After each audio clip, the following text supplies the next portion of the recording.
Hello students, welcome to the channel WB Freeman Solution. My name is Sneha Giri. We were continuing chapter 1 real numbers and have completed up to exercise 1.2. Now I have taken here exercise 1.3 and we will going to continue with this exercise. Okay? तो इस exercise में हमें पढ़ना क्या है, दो चीजें हैं जो कि हमें ध्यान से पढ़ना है. उसके बारे में पहले हम जान लेते हैं, फिर हम एक्सरसाइज स्टार्ट करेंगे. इस एक्सरसाइज में दो टर्म्स हमारे बार बार यूज होंगे. एक होगा टर्मिनेटिंग डेसिमल्स और दूसरा होगा non terminating decimals. Terminating decimals को हिंदी में ससीम कहते हैं. ससीम दशमिक, दशमिक ऐसे कुछ कहते हैं. एंड इसे कहते हैं असीम. ठीक है, तो ससीम दशमिक और असीम दशमिक क्या होता है इसे हम जानते हैं. तो टर्मिनेटिंग डेसिमल्स वो होता है अगर किसी एक टर्म को दूसरे टर्म से डिवाइड किया जाए. जैसे 11 से हम 4 को डिवाइड करते हैं या कोई भी टर्म, तो एक जैसे अगर पॉइंट तो आएगा ही आएगा. पॉइंट अगर 5 6 आया, फिर से 6 आ गया, फिर से 6 आ गया, ये रिपीट होता चला जाए. इसका मतलब डिवीजन का कोई अंत ही ना हो, जहां पे यहाँ पे क्रॉस लगे ही ना, तो उसे हम क्या कहते हैं, असीम. ठीक है, असीम या फिर नॉन टर्मिनेटिंग, सॉरी, तो जिसका अंत ना हो, जो मतलब आता जाए, जो टर्मिनेट ना हो. टर्मिनेट का मतलब ये होता है कि अंत हो जाना, खत्म हो जाना. जिसका खत्म होगा ही नहीं उसे हम असीम या फिर नॉन टर्मिनेटिंग डेसिमल्स कहते हैं. ठीक है, मतलब पॉइंट के बाद वो संख्या बार बार रिपीट होगी इस तरह, या तो 3 4 3 4 3 4 इस तरह ये आते जाएगा, तो उसे हम कहेंगे नॉन टर्मिनेटिंग. और टर्मिनेटिंग डेसिमल्स वो होता है जो किसी एक पॉइंट पे आके कट जाए. जैसे अगर हम किसी 5 से 11 को डिवीजन करते हैं, तो कहीं ना कहीं ये अगर पॉइंट अगर जैसे कि 2 टाइम्स में लेके जाते हैं, 1 आया, फिर पॉइंट बैठाया, 0 आया, फिर 5 2 जा, तो मतलब कि ये 2.2 हो गया और यहीं पे ये फिनिश हो गया, यहाँ पे क्रॉस आ गया. इसका मतलब यहाँ पे इससे आगे ये नहीं बढ़ रहा है. इसका मतलब ये है जो मेन डिवीजन का जो वैल्यू है वो आगे नहीं बढ़ रहा है, तो वो हो गया टर्मिनेटिंग डेसिमल्स. तो इसे हम क्या कहेंगे, इस टाइप के डेसिमल्स को हम कहेंगे टर्मिनेटिंग डेसिमल्स. ठीक है, होप आप लोगों को समझ में आ गया होगा. तो चलो अब हम एक्सरसाइज की तरफ मूव करते हैं. ओके, तो एक्सरसाइज 1 का क्वेश्चन, पहला क्वेश्चन ये है कि भाग की क्रिया की सहायता के बिना बताएं कि निम्न संख्याओं में से कौन कौन सी संख्या दशमिक के रूप से बदलने पर ससीम भिन्न होगी. यहाँ हमें ससीम भिन्न मतलब टर्मिनेटिंग डेसिमल हमें फाइंड करना है. ठीक है, तो टर्म्स क्या क्या है पहले वो देख लेते हैं. ओके, तो पहला टर्म क्या है, 17/80. इसे हमें ये यहाँ पे ये हमें बताना है कि ये नॉन टर्मिनेटिंग होगा या फिर टर्मिनेटिंग होगा. ठीक है, मतलब कि असीम होगा या ससीम होगा, ये हमें बताना है. ठीक है, अगर कट जाता है कहीं पे आके तो वो ससीम हो जाएगा, नहीं कटेगा. बट यहाँ पे क्या क्वेश्चन में बोला है, बिना भाग दिए, मतलब कि हमें डिवीजन तो करना ही नहीं है, बिना डिवीजन के ही हमें बताना है. तो इसका एक ट्रिक होता है, अगर कोई भी टर्म p/q के फॉर्म में हो, ठीक है, p/q के फॉर्म में हो और q का जो प्राइम फैक्टर हो वो 2 और 5 हो, 2 × 5 के टर्म में हो. ठीक है, या फिर ओनली 2 हो. ठीक है, ओनली 2 या ओनली 5 हो, तो वो क्या होगा, टर्मिनेटिंग होगा. ये वाली चीजें क्या हो जाएंगी, टर्मिनेटिंग. ठीक है, टर्मिनेटिंग होगी. बट अगर इसके अलावा कुछ और आ जाता है, 2 × 7 आ जाता है, तो इसे हम टर्मिनेटिंग नहीं कहेंगे, नॉन टर्मिनेटिंग हो जाएगा. तो यहाँ पे भी हम इसी तरह देखते हैं. हम 80 का क्या प्राइम फैक्टराइजेशन कर लेते हैं. ठीक है, आप साइड में एक रफ लिख लेना. रफ में हम क्या करेंगे, 80 मतलब p/q जो है, इसका q पार्ट क्या है, 80 है, तो q का हम क्या करेंगे, प्राइम फैक्टराइजेशन करके देख लेते हैं. 2 से हो गया ये 40, फिर 2 से 20, फिर 2 से करेंगे तो 10, और 2 5 जा, मतलब कि 2 का पावर 4 आ रहा है. कितना आ रहा है, 2 का पावर 4 × 5, मतलब कि इसके प्राइम फैक्टर्स क्या हो रहा है, 2 और 5 के टर्म में आ रहा है, 2 × 5 के टर्म में आ रहा है. इसका मतलब ये क्या है, ये है टर्मिनेटिंग. ठीक है, क्यों, क्योंकि ये रीजन हम दे सकते हैं. Here 17/80 is in form of p/q. अच्छा, मैं इसको अच्छे से, इधर ये आंसर है आपका. ठीक है, and q has prime factors, या फिर 80 हैज लिखेंगे, 80 has prime factors to the power 4 multiply 5, hence it is terminating. ठीक है, हेंस इट इज टर्मिनेटिंग। तो ये क्या हो गया, ये टर्मिनेटिंग हो गया। ठीक है, तो नंबर 1 हमारा क्या आया, टर्मिनेटिंग, मतलब ससीम आ गया। ओके, अब नंबर 2 चेक करते हैं। नंबर 2 में क्या है, 13/24 है। तो 13/24 हमें 24 का क्या कर लेना है, प्राइम फैक्टराइजेशन, या मन में भी आप कर सकते हैं। यहाँ पे मैं कर लेती हूँ 13 नहीं लिखते हैं डायरेक्ट, हम लिखते हैं 24 का प्राइम फैक्टराइजेशन करेंगे तो क्या हो जाएगा, 12 2 होता है ना, तो 2 × 12, 2 × 2 3, मतलब कि 2 मल्टीप्लाई, यहाँ पे 3 एक टर्म आ जा रहा है जो कि 2 और 5 नहीं है, इसमें 5 होना चाहिए, 5 नहीं है। इसका मतलब हम क्या लिख देंगे कि here we get prime factors of 24, that is 2 का power 3 multiplies 3, hence it is non terminating। ठीक है, नॉन टर्मिनेटिंग, बिना हमने डिवीजन किए ही पता लगा लिया कि ये नॉन टर्मिनेटिंग होगा। अगर 2 और 5 के टर्म में उसका प्राइम फैक्टर आए तभी हम कह सकते हैं, क्यू का मतलब नीचे वाले का, तभी हम कह सकते हैं कि ये टर्मिनेटिंग होगा। ओके, तो अब करते हैं नंबर 3। नंबर 3 में क्या है, 3 में है 17/12। ठीक है, यहाँ पे हमें 12 का प्राइम फैक्टर कर लेना है, तो 2 2 4, 4 3 12। ठीक है, तो ये हो गया 12 का फैक्टर। यहाँ पे भी 2 × 5 नहीं आ रहा है, वही सेम रीजन हम यहाँ लिख देंगे और ये लिख देंगे नॉन टर्मिनेटिंग। ठीक है, तो ये भी आ गया क्या, नॉन टर्मिनेटिंग। ओके, अब हम क्वेश्चन नंबर 4 करते हैं। 4 में कितना लिखा हुआ है, 26/125, 26/125। ठीक है, तो 125 का करते हैं। 125 को कितना 25 5 होता है ना, तो 25 मतलब कि 5 × 5 5 का क्यूब होता है।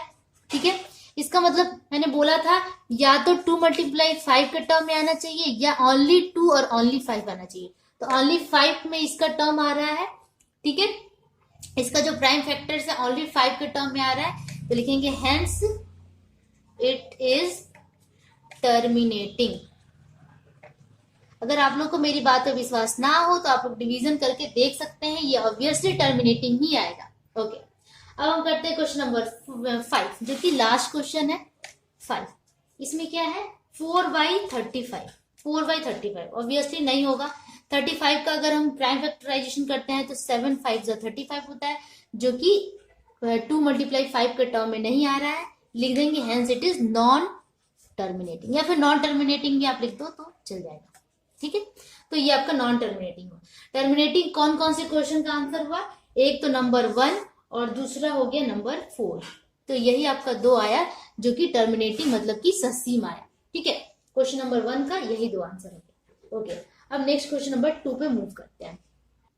ओके, क्वेश्चन नंबर 2 में देखिए क्या है, निम्न संख्याओं को दशमिक संख्या के रूप में बदले और बताएं कि किस प्रकार का दशमिक संख्या है। मतलब कि निम्न जो ये रैशनल नंबर्स दिया हुआ है, इसे हमें डेसिमल में चेंज करना है और बताना है कि ये कौन सा है, मतलब कि ये नॉन टर्मिनेटिंग होगा या टर्मिनेटिंग, मतलब असीम होगा या ससीम, ये हमें बताना है। पहला क्वेश्चन क्या है, 1/11। ठीक है, तो 1/11 एक ही प्रोसेस बचता है हमारा, क्या, डिवीजन का। तो 11 से हमें यहाँ पे बोल रहा है, ये नहीं बोला है कि आप डिवीजन नहीं करना है, तो हम डिवीजन करके दिखाएंगे। डिवीजन करेंगे 11 से 1 को करेंगे। ठीक है, तो 0 पॉइंट समथिंग पुट कर देते हैं। हमेशा पॉइंट से पहले 0 लगा देना, दिखने में अच्छा लगता है। ठीक है, तो 0 पॉइंट हमने पुट कर दिया तो 1 0 आया। 1 0 से काम नहीं चलने वाला है हमें, क्योंकि 11 10 से बड़ा है, तो एक और 0 लगाएंगे। अब ये 100, अब ये बड़ा आ गया, तो अब हम डिवीजन कर सकते हैं। ओके, अब हम कितने टाइम में ले जाते हैं, 9 टाइम्स में, तो ये हो गया 99। ठीक है, यहाँ पे 10 - 9 1।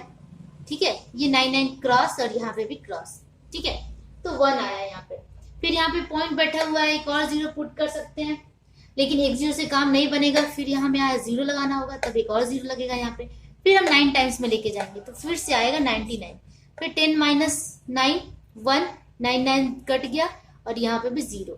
ठीक है, फिर वही टर्म हुआ 1 से नहीं, तो यहाँ पे पॉइंट बैठा हुआ, एक और जीरो आराम से लग सकता है। अब ये 10 छोटा है 11 से, डिवीजन नहीं होगा, एक और जीरो यहाँ लगाएंगे तो यहाँ पे 100 हो गया। फिर 9 टाइम्स में लेके जाएंगे तो ये हो गया 99। तो यहाँ फिर से वही चीज है, मतलब ये बार बार रिपीट हो रही है ये चीज, 09 09 09। इसका मतलब कि हम इसका आंसर लिखेंगे 1/11 equals 0.0909 dot dot dot dot dot. ठीक है, अब इसे डॉट डॉट डॉट को हम दूसरे तरीके से इस तरह लिखते हैं 0.09, ऊपर में एक आवर्त का साइन दे देते हैं। ठीक है, ऊपर में एक रेकरिंग का साइन दे देते हैं, इसे हिंदी में आवर्त कहते हैं। इससे पता चलता है कि ये जो दोनों टर्म्स है ये बार बार रिपीट हो रहे हैं। ठीक है, तो इसका आंसर यही हो गया। तो यहाँ पे हम क्या लिखेंगे कि non terminating, non terminating. Okay, यही आपका आंसर हो गया। उसी तरह नेक्स्ट क्वेश्चन है 5/8, उसको भी आप इसी तरह कर सकते हैं। वो आपका ओके स्टूडेंट्स, अब हम करते हैं क्वेश्चन नंबर 3, 3/13। ओके, 3/13, तो 13 डिवाइडेड 3 करेंगे। ठीक है, 0 पॉइंट पहले पुट कर दो क्योंकि 3 छोटा है। ठीक है, अब डिवाइड करेंगे तो यहाँ एक 0 आ गया, मतलब कि 30 बड़ा डिजिट आ गया 13 से, तो ऑब्वियसली ये डिवाइड होगा।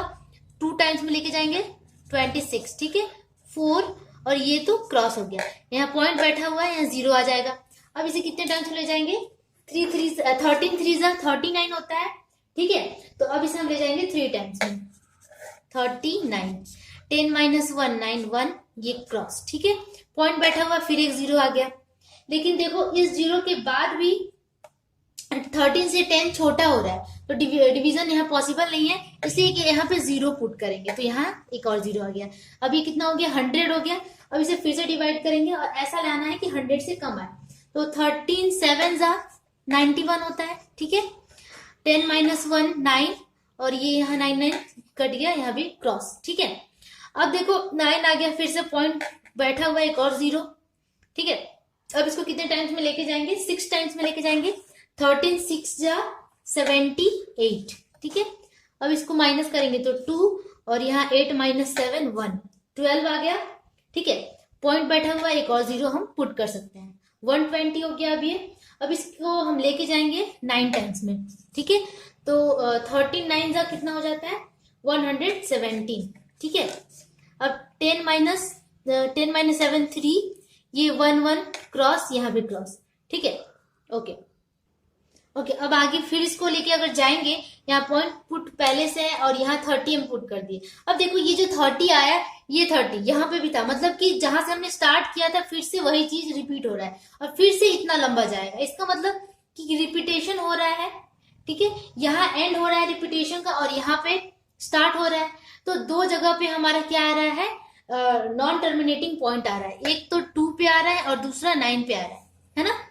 9 के बाद ही वो स्टार्ट हो जा रहा है फिर से 30 वाला पॉइंट, तो 9 पे एक पॉइंट लगेगा और एक 2 पे लगेगा। ठीक है, क्योंकि 13 2 किए थे, 26 जो यहाँ स्टार्ट हुआ था। ठीक है, तो 2 जगह पे इस तरह का पॉइंट आएगा, तो हम क्या लिखेंगे आंसर में, 3/13 इक्वल्स 0.230769, और यहाँ पे इस तरह का ऊपर में पॉइंट। ठीक है, इसे आवर्त कहते हैं या रेकरिंग कहते हैं। ठीक है, रेकरिंग डेसिमल इंग्लिश में कहा जाता है और हिंदी में आवर्त कहा जाता है। ठीक है, तो जहां पे टर्मिनेट नहीं होता है, बढ़ते जाता है, तो वहां इस तरह का पॉइंट्स हम दे देते हैं, तो इसका आंसर ये होगा। ठीक है, तो इसे हम क्या लिखेंगे, नॉन टर्मिनेटिंग डेसिमल। ठीक है, जो कि टर्मिनेट नहीं हो रहा है। टर्मिनेट का मतलब होता है फिनिश नहीं हो रहा है, उसे हम नॉन टर्मिनेटिंग कहते हैं। ओके, अब मूव करते हैं 3 का 4th नंबर, 2 का 4th। ओके, अब ये इस तरह है, 3 होल 1/8 आया, तो इसको पहले सिंप्लीफाई कर देते हैं। 3 8 24, 25/8। देखो नीचे 8 है, इससे हमें पहले ही जानकारी मिल जा रहा है कि 8 क्या होता है, 2 का क्यूब होता है ना। 2 का क्यूब 8, मतलब कि सिर्फ 2 वाले टर्म्स ही आ रहे हैं। प्राइम फैक्टराइजेशन अगर करेंगे तो 2 × 2 आएगा। इसका मतलब इसी से पता चल जा रहा है कि जब भी 2 और 5 का टर्म आता है तो हमें पता चल जाता है कि ये टर्मिनेट हो जाएगा, ये टर्मिनेटिंग आया है, मतलब कि ये ससीम डेसिमल आया है। ठीक है, तो बस डिवाइड करते हैं अब इसको। वैसे हमें आंसर पहले से ही पता है कि ये टर्मिनेटिंग ही होगा, ठीक है। तो 8 का कितने बार वो करें, जैसे 25 से कम आए 3 टाइम्स में, 8 3 जा 24, 25 से कम, तो ये हो गया। और यहाँ पे पॉइंट पुट करेंगे तो 0, 8 1 जा 8 2, ठीक है। पॉइंट बैठा हुआ है, फिर से 0 लगा सकते हैं। फिर 2 टाइम्स में लेके जाएंगे 16, ठीक है, 4 हो गया और ये कट गया, पॉइंट बैठा हुआ है 0, 8 5 जा 40, मतलब कि हमारा आंसर यहाँ पे क्या आ गया, क्रॉस, मतलब कि रिमाइंडर हमारा 0 आ गया। इसका मतलब हम कह सकते हैं कि 25/8 इक्वल्स 3.125, दैट इज, इसे हम कह सकते हैं कि टर्मिनेटिंग डेसिमल, ठीक है। इसका आंसर क्या हो गया, टर्मिनेटिंग डेसिमल। ओके, अब नेक्स्ट क्वेश्चन करते हैं, क्वेश्चन नंबर 5। ओके, तो मैंने 5th और 6th दोनों क्वेश्चन यहाँ पे लिख दिया है। 5th में क्या है 2/11 और 6th में क्या है 7/25। देखो 25 5 का स्क्वायर है, मतलब सिर्फ इसका जो प्राइम फैक्टराइजेशन है 5 के टर्म में आ रहा है। इसका मतलब ये होगा नॉन टर्मिनेटिंग होगा, ये आप खुद कर लेना, बहुत ईजी है, ये बन जाएगा आपसे, ठीक है। ये मैं करके दिखाती हूँ 11/2, ठीक है। यहाँ पे 0 पॉइंट पुट करें, यहाँ पे 0 आ गया, 11 2 22 ज्यादा हो जा रहा है, 1 टाइम में लेके जाएंगे तो ये गया 9, ये क्रॉस, पॉइंट बैठा हुआ है, फिर से 0 पुट कर सकते हैं। अब 8 टाइम्स में लेके जाएंगे तो कितना आएगा 88, ये हो गया 2, यहाँ क्रॉस, पॉइंट बैठा हुआ है 0, ठीक है। मतलब फिर से ये 2 0 वाला टर्म आ गया, ठीक है। फिर 1 टाइम में लेके जाएंगे, फिर वही चीज आएगा। इससे अच्छा आगे ना बढ़ के हम आंसर क्या लिखेंगे, 2/11 इक्वल्स 0.18, 8 तक ही छोड़ देते हैं, आगे नहीं लेके जाएंगे, जो फिर से रिपीट नहीं करेंगे हम, 18, ठीक है। और यहाँ पे टर्मिनेटिंग रेकरिंग पॉइंट जो आएगा वो कहाँ पे होगा, रेकरिंग पॉइंट 1 पे तो आएगा ही आएगा, क्यों, क्योंकि 1 से स्टार्ट हो रहा है रेकरिंग, और एंड कहाँ हो रहा है, 8 पे एंड हो रहा है, 8 पे ला रहे हैं तो फिर से वो चीज रिपीट हो जा रहा है, इसका मतलब 8 पे भी आएगा। तो रेकरिंग पॉइंट यहाँ पे दोनों जगह पे आएगा, यही आपका ये हो जाएगा नॉन टर्मिनेटिंग डेसिमल, ठीक है।